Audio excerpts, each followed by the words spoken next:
Türkiyədə Liviyanın baş qərargah rəisinin təyyarəsi ilə əlaqə kəsilib. Partlayış səsləri ilə bağlı iddia var. Türkiyədə Ankara Esenboğa hava limanından Liviyanın Tripoli şəhərinə doğru uçan Falcon 50 özəl təyyarəsi ilə əlaqə kəsilib. Report Türkiyə mətbuatına istinadən xəbər verir ki, Liviya baş qərargah rəisi General Məhəmməd Əli Əl-Həddadın təyyarədə olduğu bildirilib.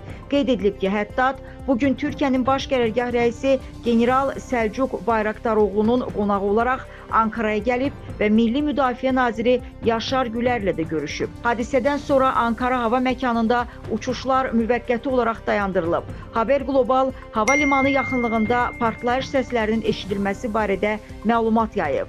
Ən son xəbərlərdə artıq təyyarənin qalıqlarının aşkar edildiyi bildirilir. Liviyanın Milli Razılıq Hökumətinin baş naziri Türkiyədə Silahlı Qüvvələrin baş qərargah rəisinin və onu müşayiət edən hərbi nümayəndə heyətinin üzvlərinin vəfat elədiyini təsdiqləyib.